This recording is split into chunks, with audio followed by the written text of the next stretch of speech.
Hello everyone, welcome to Civil Solve. This is for new subscriber. जैसा कि आप जानते होंगे इस चैनल पर सिविल सॉल्व पर एसएससी जेई के प्रीवियस ईयर्स पेपर की सीरीज चल रही है। तो उसको हमने दो पार्ट में डिवाइड किया है, एक तो टेक्निकल पोर्शन और दूसरा नॉन टेक्निकल पोर्शन। तो यहाँ पर मैं जो डिस्कस करने वाला हूँ वो नॉन टेक्निकल पोर्शन है, जिसमें हम जनरल अवेयरनेस जो आती है आपकी उसको डिस्कस करेंगे। तो इसमें हमने क्या किया है, 2007 से 2019 के प्रीवियस ईयर के आए हुए पेपर्स को उठाया है, जिसमें 13 ईयर्स हमारे होते हैं और उसमें टोटल 38 सेट्स हैं। तो उसमें हम देखेंगे सब्जेक्ट वाइज इनकी डिटेल्स ऑब्जेक्टिव कोर्स। तो इसमें जो हमें टोटल क्वेश्चंस वो मिले हैं 1558 क्वेश्चंस। ठीक है, तो हमने क्या किया है, इन क्वेश्चंस को सब्जेक्ट वाइज सेग्रीगेट कर दिया है। तो आप देख पा रहे होंगे यहाँ पर, देखिए हर सब्जेक्ट में देखें तो नंबर ऑफ ऑब्जेक्टिव्स उनके सामने लिखे हुए हैं, जैसे पॉलिटी के 166, साइंस के 596, इस तरीके से औरों के भी लिखे हुए हैं। ठीक है, तो उसी के आगे हमने नंबर ऑफ लेक्चर्स को भी दिखाया है कि जैसे पॉलिटी में 166 क्वेश्चन है तो ये 2 लेक्चर्स में आपका कवर हो जाएगा। तो आप यहाँ पर एक चीज़ और समझ लीजिए, यहाँ पे आप देख पा रहे होंगे कि आपके 13 साल के ये जो 38 सेट्स हैं इसमें किस पोर्शन का कितना वेटेज है। आप देखिए सबसे ज़्यादा साइंस से क्वेश्चन आ रहे हैं। साइंस यहाँ पे फिजिक्स, केमिस्ट्री, लाइफ साइंस तीनों का कॉम्बिनेशन है, लेकिन देख लीजिए फिर भी साइंस से 596 क्वेश्चंस आपके आए हैं। ठीक है, ऐसे ही आप देख लीजिए ज्योग्राफी से 243, पॉलिटी से 166। तो आप खुद देख पा रहे होंगे। अब जैसे एक ये देखिए कंप्यूटर से 76 क्वेश्चन आए आपके। हर सेट में जब मैं सेग्रीगेट कर रहा था तो हर सेट में 2 ही क्वेश्चंस मिल रहे थे। तो इससे एक क्लियर कट है। आप सबसे पहली बात तो आपको ये समझना है कि ये जो जनरल अवेयरनेस के आप जो प्रीवियस ईयर के पेपर्स कर रहे हैं या पढ़ेंगे जो भी सब्जेक्ट, तो ये आपके लिए बोनस मार्किंग है। ठीक है, क्योंकि आपके टेक्निकल सब्जेक्ट्स ऑलरेडी इतने ज़्यादा हैं तो ये आपके लिए बोनस मार्किंग का काम करेंगे। तो उस चीज़ को ध्यान में रखते हुए देखिएगा, जैसे कंप्यूटर से 76 क्वेश्चन आए 38 सेट में, मतलब हर सेट में हमको 2 क्वेश्चन मिले हैं। तो अब 2 क्वेश्चन के लिए आपको अननेसेसरी मेहनत करने की जरूरत नहीं है। आप इन्हीं वाले क्वेश्चंस को रिवाइज कर लीजिए, देख डालिए। अगर इनमें से रिपीट होता है तो बहुत अच्छी बात, अगर नहीं रिपीट होता है तो टेंशन ना लीजिए, स्किप करिए और आगे बढ़ जाइए। और जैसे आपके पास टाइम की कमी भी होगी तो जिस हिसाब से आप अपना अपना डिसाइड करेंगे खुद, ये तो पर्सन टू पर्सन डिपेंड करेगा कि मुझको क्या पढ़ना है। लेकिन आप यहाँ से देख सकते हैं कि अगर कोई नया स्टार्ट कर रहा है तो क्या कर सकता है। जैसे साइंस के पोर्शन को टैकल कर सकता है, पॉलिटी स्टार्ट कर सकता है, ज्योग्राफी स्टार्ट कर सकता है। और अगर किसी के सारे ही क्लियर है तो बहुत अच्छी बात। कुल मिला के मेरा ये कहने का मतलब है कि आपको बोनस मार्किंग के तौर पे देखना है इसको, और आपको 10 to 30 क्वेश्चंस भी अगर आप यहाँ से अटेम्प्ट कर लेते हो तो ये आपका सिलेक्शन को और आसान बना देगा। मेन नंबर आप अपने टेक्निकल से ही लाओगे, लेकिन ये अगर आपके आ गए तो ये आपके जस्ट बोनस मार्किंग। अगर आपका सिलेक्शन हो रहा है तो आप रैंक पा सकते हो, उससे बहुत सारी चीज़ें हैं। तो इसलिए इसको इग्नोर भी नहीं कर सकते, लेकिन आप इससे देख सकते हैं कि किसका वेटेज ज़्यादा है और हमें क्या पढ़ना है। ठीक है, तो बिना देर किए हुए लेक्चर को स्टार्ट करते हैं। और हाँ, पॉलिटी का पहला लेक्चर आपका PYP 1 हो चुका है, ये उसका सेकेंड लेक्चर है PYP 2। चलिए देखते हैं। निम्न में से ऐसा कौन सा प्रोविजन है जिसके आधार पर इमरजेंसी इम्पोज नहीं की जा सकती है। Which one of the following can not be the ground for proclamation of emergency under the constitution of India. तो आपका करेक्ट ऑप्शन है 4, इंटरनल डिस्टर्बेंस। इसके आधार पर इमरजेंसी को इम्पोज नहीं किया जाता है, इन तीनों के आधार पर किया जाता है। 100 नंबर के अमेंडमेंट का संबंध किससे है। तो ये आपका संबंध है बांग्लादेश और इंडिया के बीच टेरिटरी को जो लेके एग्रीमेंट हुआ है उससे। तो आपका करेक्ट ऑप्शन है ऑप्शन 2। निम्न में से कौन सा है जो कॉन्स्टिट्यूशनल बॉडी नहीं है। Which one of the following is not a constitutional body. तो देखिए आपका करेक्ट ऑप्शन है 4, the national commission for women. ये आपका कॉन्स्टिट्यूशनल बॉडी नहीं है। कॉन्स्टिट्यूशनल बॉडी क्या होता है, जिसका मेंशन जो हो या जिक्र हो जो वो पहले से ही कॉन्स्टिट्यूशन में किया गया हो। तो देखिए इलेक्शन कमीशन उसका भी है, फाइनेंस कमीशन का भी है, ऑफिशियल लैंग्वेज कमीशन, इन तीनों का है। ठीक है, तो आपका करेक्ट ऑप्शन 4 है। निम्न में से किस थिंकर का संबंध the concept of political sovereignty से है। तो आपका करेक्ट ऑप्शन है ऑप्शन 3, रूसो। पंचायत समिति किस टाइप की अथॉरिटी या बॉडी है। आपने देखा होगा, मैंने अपने पॉलिटिकल लेक्चर्स में आपको बताया था कि जो इंडिया में अपना जो सिस्टम है पंचायत का वो 3 लेयर्स है या 3 टियर भी बोलते हैं, जिसमें आपको ग्राम पंचायत, पंचायत समिति और जिला परिषद ये मिलता है। तो ये आपका सबसे लो लेवल पे होता है, ये आपका गांव लेवल पे होता है। ठीक है, और ये आपका होता है ब्लॉक लेवल पे। और ये जिला परिषद जो रहता है वो डिस्ट्रिक्ट लेवल पर रहता है। तो इन्होंने आपसे ये वाला पूछा है कि पंचायत समिति एट द ब्लॉक लेवल ये क्या है, तो ये आपकी एक एडमिनिस्ट्रेटिव अथॉरिटी है। तो करेक्ट ऑप्शन आपका है 4। पार्लियामेंट के मेंबर्स की सैलरी कौन डिसाइड करता है, तो पार्लियामेंट के मेंबर्स की सैलरी पार्लियामेंट ही डिसाइड करती है। तो करेक्ट ऑप्शन है आपका 2। और इनकी जो सैलरी की फंडिंग होती है वो आपकी होती है CFI consolidated fund of India से, ठीक है। Which one of the following is not correctly matched, इन्होंने पूछा कौन सा सही मैच नहीं है। तो आइए देखते हैं। 8 नंबर की शेड्यूल अनुसूची वो लैंग्वेज से है। 4th schedule allocation of seats या representation of seats in Rajya Sabha, ये भी ठीक है आपका। 10th शेड्यूल ये आपकी डिफेक्शन से है, ये भी ठीक है आपका। ये ऑप्शन गलत मैच्ड है, तो करेक्ट ऑप्शन आपका हो गया 2। सेकंड मैंने आपको बताया था कि देखिए कैसे है, जो सेकंड नंबर की शेड्यूल होती है आपकी, ठीक है, तो उसमें देखिए 2 आ रहा है ना, तो 2 वर्ड्स मतलब कि सैलरी एंड इमोल्यूमेंट्स। तो देखिए 2 वर्ड हो गए आपके, तो 2 वर्ड ये यहाँ से याद रखिए, सेकंड शेड्यूल में इसका है। ऐसे ही मैं आपको बता देता हूँ। 3rd ये सब मैंने आपने पॉलिटिकल लेक्चर्स में आपको बताया है, वहाँ से देख लीजिएगा, आपको आसान हो जाएगा। देखिए 3 नंबर आ रहा है ना, तो इसको मैंने याद करने के लिए बताया था आपको, शा, पा और था। देखिए 3 लेटर हो गए, तो 3 लेटर से आपको ध्यान रखिएगा, शपथ है। तो इसमें जो अगर 3rd नंबर की शेड्यूल पूछी जाए तो उसमें किसका प्रोविजन है, तो आपका ओथ का है, ठीक है। ऐसे मैंने और भी बताया, आप देख लीजिएगा लेक्चर में। First past the post system जिसका संबंध इलेक्शन से है, उसका प्रोविजन अपने भारत के संविधान में किस कंट्री से लिया गया है। तो उससे पहले आप इसको समझिए ये होता क्या है। First past the post system जो होता है उसको एक एग्जाम्पल से समझते हैं। जैसे मान लीजिए 4 कैंडिडेट हैं A, B, C और D। इसमें क्या होता है, वोटर्स अपने हिसाब से अपनी चॉइस के अकॉर्डिंग किसी को वोट कर सकते हैं। जैसे कि मैं हूं, मैं मान लीजिए B को देना चाहता हूं, ठीक है। तो उसमें विनर वो होता है जो सबसे ज़्यादा वोट गेन करता है, ठीक है। तो जैसे मान लीजिए B ने ही सबसे ज़्यादा वोट गेन किए हैं, तो वो आपका विनर हो जाएगा इस सिस्टम के अकॉर्डिंग। लेकिन इसमें एक ये रूल नहीं होता है कि आपको विनर होने के लिए 50% से ज़्यादा वोट गेन करने होंगे, ये रूल इसमें नहीं फॉलो होता है, ठीक है। तो ये आपका first past the post system होता है, और इसका प्रोविजन जो लिया गया है वो ब्रिटेन से लिया गया है। तो करेक्ट ऑप्शन आपका हो गया 4। The fundamental right to move freely throughout the territory of India is what type of right, ये किस प्रकार का अधिकार है कि आप इंडिया में कहीं पर भी फ्रीली घूम सकते हैं। तो ये आपका है right to liberty and personal freedoms. तो करेक्ट ऑप्शन आपका है 1।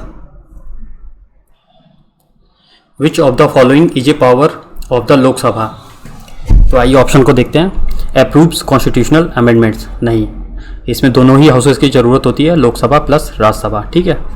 तो ये तो आपका नहीं है। Can give the union parliament power to make laws on matters included in the state list, ऐसा कुछ नहीं है, यहाँ भी दोनों की ज़रूरत होती है, लोकसभा और Rajya Sabha. Consider and approves non money bills and suggest amendments to money bills, इस वाले केस में यहाँ पे नॉन वाले में यहाँ भी दोनों की ज़रूरत होती है। और ये जो मनी बिल का आपका आ रहा है यहाँ सिर्फ लोकसभा का होता है, लेकिन अमेंडमेंट वाला कोई सीन नहीं होता, तो ये भी आपका गलत है। तो करेक्ट ऑप्शन आपका हो गया 1, amends the constitution.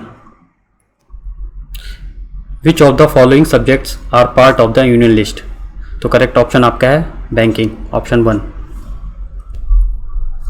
Which of the following courts can move cases from any court to itself, किसी भी कोर्ट से कौन है जो केसेस को अपने यहाँ मंगा सकती है, ठीक है, यह हेयरिंग कर सकता है। तो ये जो अथॉरिटी रहती है सुप्रीम अथॉरिटी के पास ही रहती है, तो ये है supreme court of India, correct option. The power of judicial review and independence of judiciary principle of the Indian constitution is borrowed from the constitution, किस देश के संविधान से ये सारे सिस्टम जुडिशियल रिव्यू और जुडिशरी का इंडिपेंडेंस होने का लिया गया है, तो ये आपका लिया गया है यूनाइटेड स्टेट से, correct option 4। To ensure a fair trial in courts the Indian constitution has provided 3 rights, ठीक है। Which of the following is not one of those 3 rights, fair trial के लिए कोर्ट ने 3 टाइप की freedom कह लीजिए उनको प्रोवाइड किया है, ऐसा कौन सा है जो उन 3 फ्रीडम में नहीं आता है या 3 राइट्स में नहीं आता है। तो देखते हैं। No person would be punished for the same offence more than once, ये दिया गया है।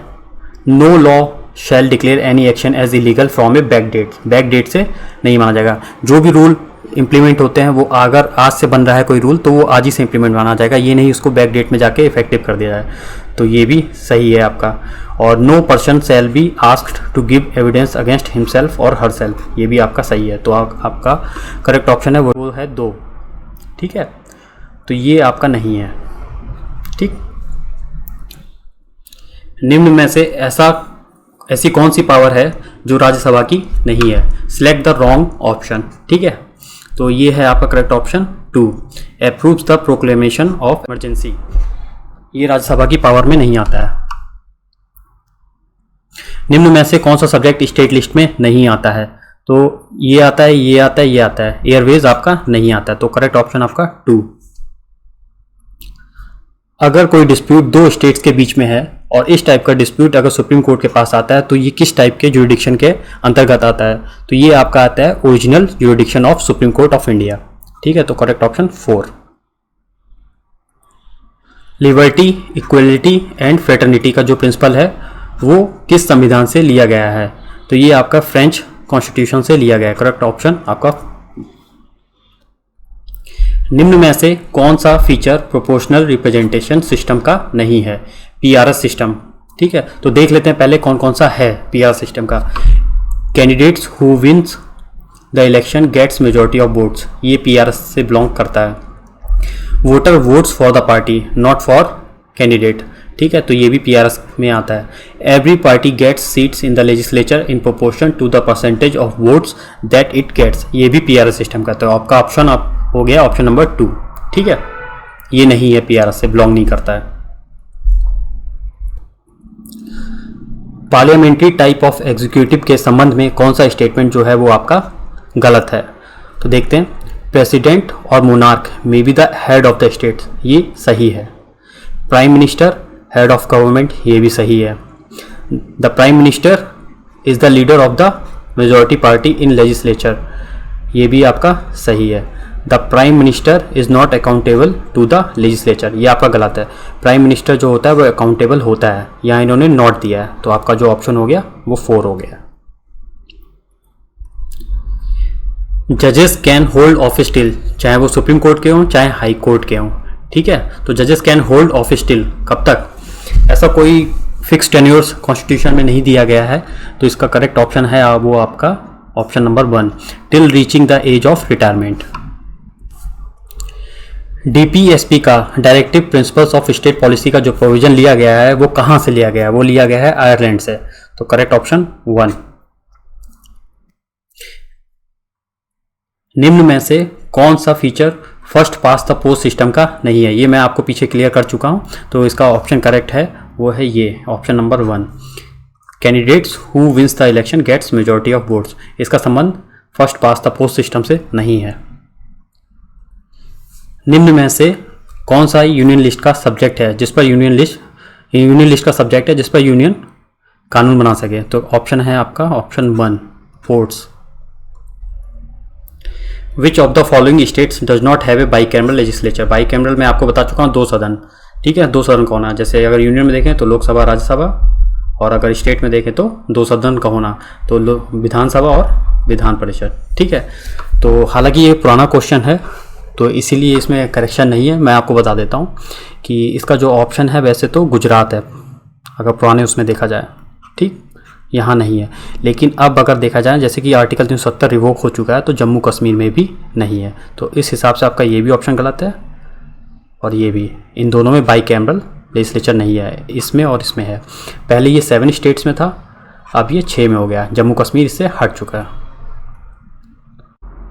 स्पीकर का प्रोविजन इंडियन कॉन्स्टिट्यूशन में किस कंट्री से लिया गया है? तो ये लिया गया है आपका ब्रिटेन से।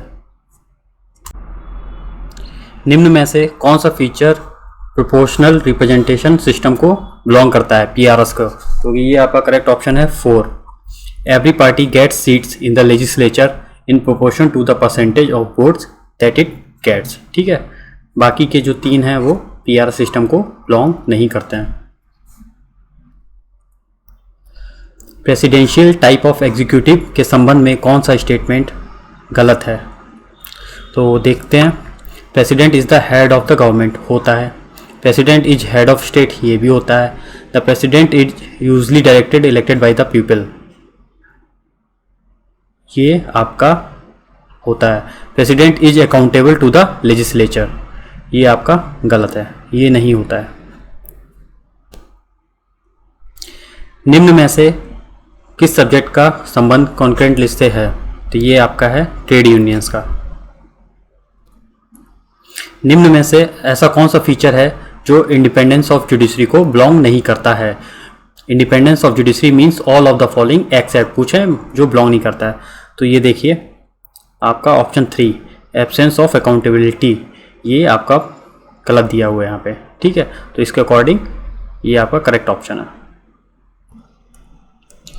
एक quasi federal form of government of the Indian constitution are borrowed from the which constitution, कहाँ से ले गया? ये जो क्वेज़ी फेडरल सिस्टम है ये कहाँ से ले गया? क्वेज़ी फेडरल सिस्टम में एक्चुअली कॉम्बिनेशन होता है फेडरल का भी प्लस यूनियन सिस्टम का भी, ठीक है, यूनियन का भी और फेडरल का भी।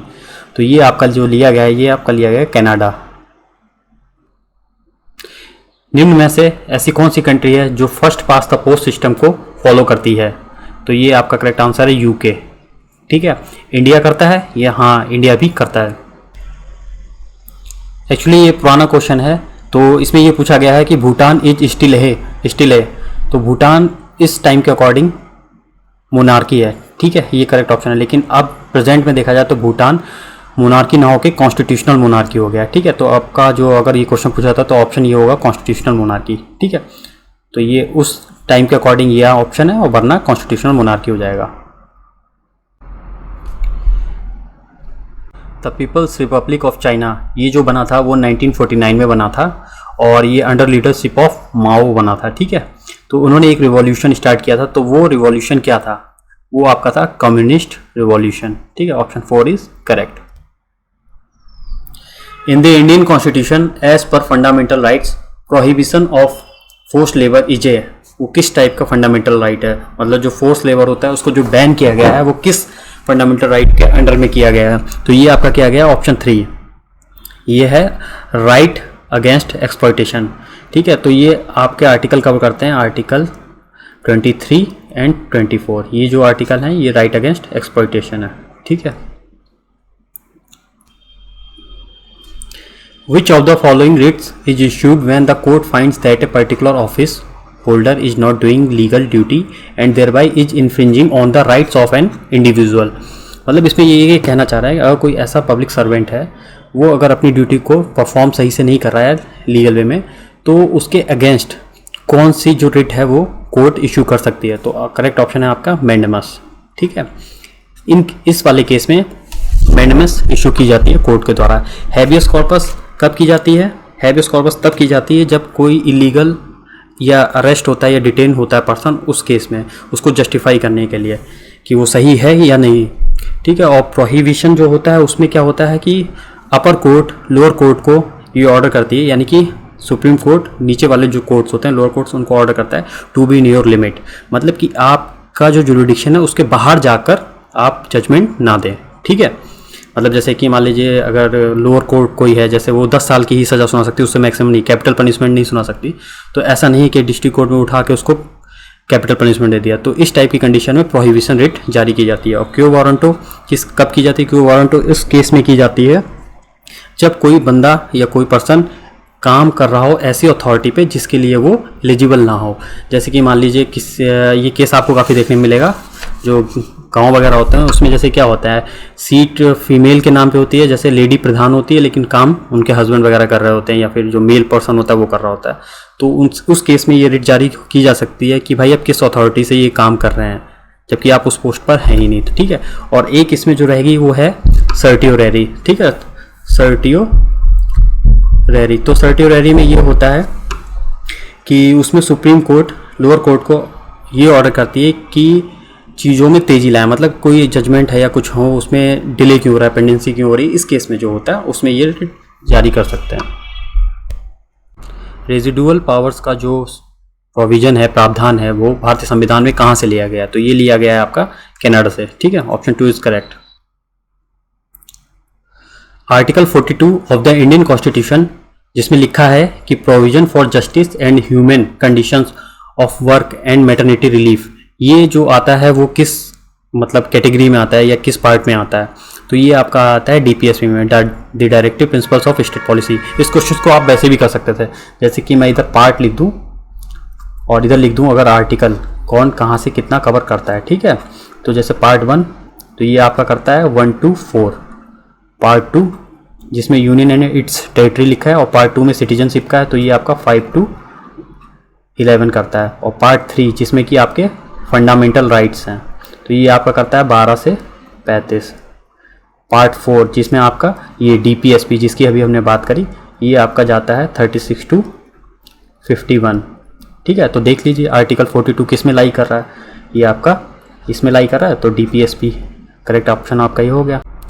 सेंट्रल गवर्नमेंट जॉब्स में ओबीसी कैंडिडेट्स के लिए रिजर्वेशन की जो बात को सजेस्ट किया था वो किस कमीशन ने किया था? तो ये आपका किया था मंडल कमीशन है, option 1 is correct. Fundamental rights का जो प्रोविजन लिया गया है वो कहाँ किस कंट्री से लिया गया है? तो ये आपका लिया गया है यूनाइटेड स्टेट्स से। ये देखिए ये क्वेश्चन कई बार घुमा फिरा के आ चुका है, अलग अलग तरीके से पूछा गया है। First past the post system का कौन सा फीचर निम्न में से है? तो ये आपका है ऑप्शन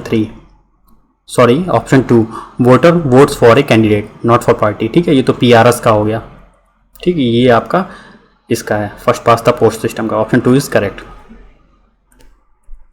ये कुछ क्वेश्चंस आपके ऐसे रहते हैं जो कंपटीशन को बढ़ाने के लिए डाले जाते हैं, या इनका आंसर अगर आपको नहीं आता तो ऐसा नहीं है कि आप ही को नहीं आता, काफ़ी लोगों को इसका आंसर नहीं आता है, ठीक है। तो ये टफ क्वेश्चंस में आता है। चलिए देखते हैं। Nationalism also accompanied by the breakup of all the following empires except, सिवाय किसके? तो ये आपका है German. In the Indian constitution as per fundamental rights abolition of untouchability is a, fundamental rights के अंडर एक आर्टिकल वो अंडर एक प्रोविजन है एवोल्यूशन ऑफ अनटचेबिलिटी, तो ये किसके अंदर आता है? ये आता है आपका राइट टू इक्वलिटी में। फंडामेंटल राइट्स जो हैं वो आपके 12 से 35 तक कवर होते हैं, ठीक है। उसमें भी राइट टू इक्वलिटी जो आपका चलता है 14 से 18, ठीक। Cartel is a part of, इसको समझने से पहले आप एक एग्जाम्पल को समझिए। अपनी कंट्री में इंडिया में जो गैस का डिस्ट्रीब्यूशन होता है वो बहुत ही लिमिटेड डिस्ट्रीब्यूटर्स ही हैं अपने यहाँ, जैसे कि इंडियन हो गया, एचपी हो गया, भारत गैस हो गया, तो कम लोग हैं और इतनी बड़ी पॉपुलेशन को सप्लाई दे रहे हैं, ठीक है ना। जैसे मान लीजिए गिने चुने 2 ही 3 हैं, तो ये जो इस टाइप का जो कंपटीशन होता है या इस टाइप का जो सिस्टम होता है वो आपका आता है ओलिगोपोली। तो जो कार्टेल सिस्टम है वो ओलिगोपोली को ही बिलोंग करता है, ठीक है। तो इस टाइप के सिस्टम को, तो cartel is a part of oligopoly. In the presidential system of government the president is, क्या है वो? हेड ऑफ स्टेट भी होता है, हेड ऑफ गवर्नमेंट भी होता है, option B is correct. The chief election commissioner of India is appointed by, जो चीफ इलेक्शन कमिश्नर होते हैं उनको अपॉइंट कौन करता है? उनको अपॉइंट प्रेसिडेंट करते हैं, option C is correct. Election commission of India किस टाइप की बॉडी है? तो इलेक्शन कमीशन ऑफ इंडिया जो है वो एक इंडिपेंडेंट बॉडी है, ठीक है, ऑप्शन ए इज करेक्ट। इसका अलग से ही कॉन्स्टिट्यूशन में मेंशन किया गया है, ठीक है। Article 23 and 24 of the Indian constitution deal with, ये मैंने अभी आपको पीछे ही पढ़ाया था, ये बिलोंग करता है राइट अगेंस्ट एक्सप्लॉयटेशन से। Who has the power to pardon in case of capital punishment, जो कैपिटल पनिशमेंट होता है उस केस में अगर क्षमा करने का जो अधिकार है, सजा को माफ करने का अधिकार है, वो किसको है? तो ये हमारा प्रेसिडेंट को है। पंचायती राज सिस्टम को किस अमेंडमेंट के थ्रू कॉन्स्टिट्यूशन ऑफ इंडिया में ऐड किया गया है? तो ये किया गया है आपको 73 amendment 1991। Governor will act on advice of council of ministers, किस केस में जो गवर्नर है वो काउंसिल ऑफ मिनिस्टर्स की एडवाइस को फॉलो करेगा?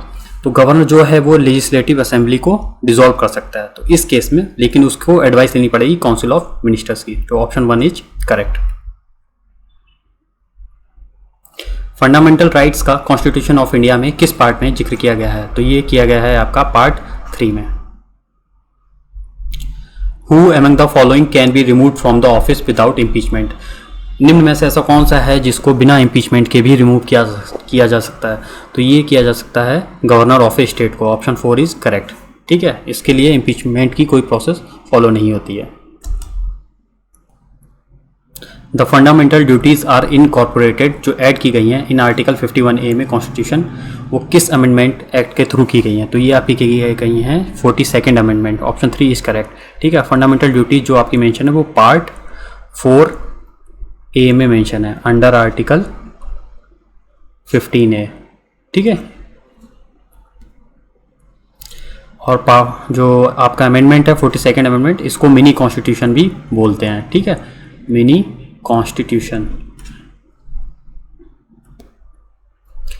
The subject on which both centre and state governments can legislate, मतलब कानून बना सकती हैं। ठीक है, तो वो किस टाइप की लिस्ट में आएगा? तो वो आपका आएगा कंकरेंट लिस्ट में। जो कंकरेंट लिस्ट में जो भी सब्जेक्ट होते हैं उन पे बोथ सेंटर और स्टेट कानून बना सकती है। Reservation for the scheduled caste and scheduled tribes, SC/ST के लिए जो सर्विसेज में रिजर्वेशन की बात की गई है, तो वो किस आर्टिकल में मेंशन है? तो ये आपका आर्टिकल 335 में मेंशन है। ठीक है, 335 में है। ये पुराना क्वेश्चन है इसलिए इसका आंसर देख लीजिए। Which one of the following states has a separate constitution? Jammu and Kashmir का था, लेकिन अब 370 जो आर्टिकल है वो रिवोक हो चुका है, इसलिए ये क्वेश्चन बनता ही नहीं है। ड्यूरिंग नेशनल इमरजेंसी, जब नेशनल इमरजेंसी इम्पोज होती है तो जो हमारे फंडामेंटल राइट्स होते हैं वो नल एंड वॉइड हो जाते हैं। तो लेकिन the following articles can not be suspend, कौन से आर्टिकल हैं जो हमारे सस्पेंड नहीं होते हैं? तो वो हमारा एक ऑप्शन है, ऑप्शन 3, आर्टिकल 21 और आर्टिकल 20, मतलब 20 और 21 ये हमारे कभी सस्पेंड नहीं होते हैं इन case of national emergency. The term law, जो ये आपका फ्रेज है रूल ऑफ लॉ, इसमें जो ये लॉ वर्ड है वो किसको रेफर करता है, किस टाइप के लॉ को? तो ये आपके कॉमन लॉ को रेफर करता है।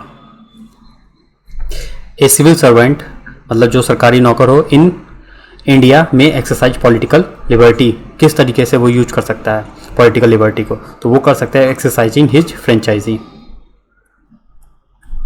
If a group of rich people use power for their selfish goals it is called as, अगर कुछ अमीर लोग मिलके पूरे सिस्टम को कंट्रोल करते हैं तो इस टाइप की सिस्टम को हम ओलिगार्की बोलते हैं। ठीक है, the characteristics feature of democratic socialism is, वो आपका है नेशनलाइजेशन। ठीक है, ये जो फीचर है वो सोशलिज्म का है। Fundamental duties were laid down by 42nd amendment. जो पार्लियामेंट्री गवर्नमेंट होती है उसको और भी क्या कहते हैं? उसको बोलते हैं कैबिनेट एग्जीक्यूटिव या cabinet government. In A unitary government the states drive there powers from, जो यूनिटरी गवर्नमेंट होती है उसमें स्टेट्स को जो पावर मिलती है वो कहाँ से मिलती है? तो वो प्रोवाइडेड होती है सेंट्रल गवर्नमेंट द्वारा।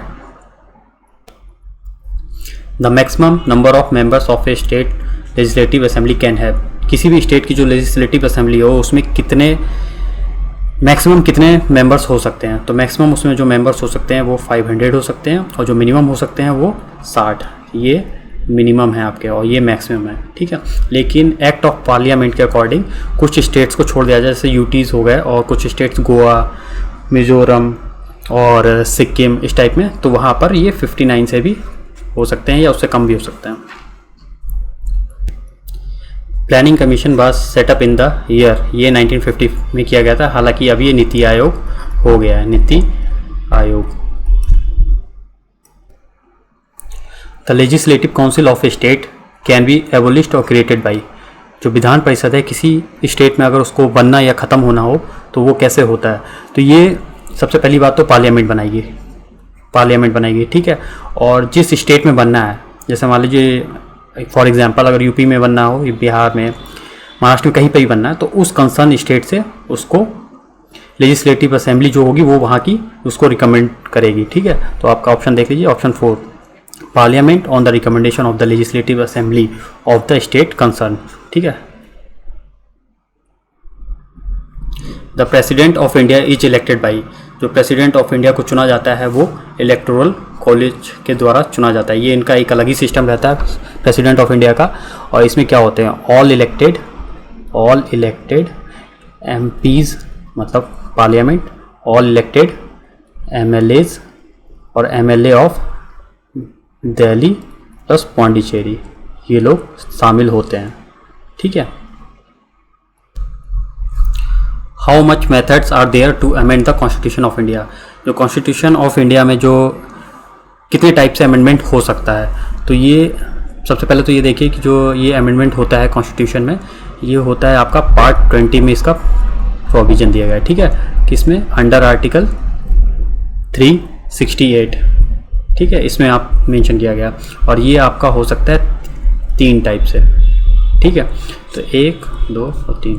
एक तो सिंपल तरीके से हो सकता है, सिंपल मेजॉरिटी, एक ये स्पेशल मेजॉरिटी, ठीक है, और ये भी एक special majority plus state legislature, ठीक, स्टेट लेजिस्लेचर। सिंपल मेजॉरिटी से होता है, स्पेशल मेजॉरिटी जैसे 2/3 होती है, ठीक है, ये होती है 50% + 1, इसको सिंपल मेजॉरिटी बोलते हैं पार्लियामेंट की, ठीक है। तो ये स्पेशल जो होता है वो 2/3 स्पेशल मेजॉरिटी होती है ऑफ पार्लियामेंट, और एक और वे होता है जिसमें 2/3 स्पेशल मेजॉरिटी ऑफ पार्लियामेंट तो चाहिए ही होता है, उसके साथ साथ हाफ 50% जो होता है वो समर्थन चाहिए होता है स्टेट लेजिस्लेचर्स का। Which of the following is not having bicameral legislature, निम्न में से किस स्टेट में बाईकैमरल लेजिस्लेचर नहीं है, तो ये आपका तमिलनाडु में नहीं है, option 2 is correct. The controller and auditor general, जिसको शॉर्ट में कैग भी बोलते हैं, जो कि अंडर आर्टिकल 148 मेंशन किया गया है of India, has been considered as, उसको और भी क्या बोलते हैं, वो friend and philosopher and guide of public accounts committee बोला जाता है, ठीक है, तो सेकंड ऑप्शन इज करेक्ट। ये क्वेश्चन पीछे करा है, what is the maximum possible strength of legislative assembly, जो विधानसभा, किसी स्टेट का जो विधानसभा होता है उसमें मैक्सिमम नंबर ऑफ पीपल या मेंबर्स कितने हो सकते हैं, वो 500 मेंबर्स हो सकते हैं। एंड इलेक्टोरेट मीन्स क्या होता है, इलेक्टोरेट का मीन क्या होता है, इसका मीन होता है voters who elect their representatives, electorate. Article 370 of the constitution of India deals with special status of Jammu and Kashmir, हालांकि अब ये खत्म हो चुका है।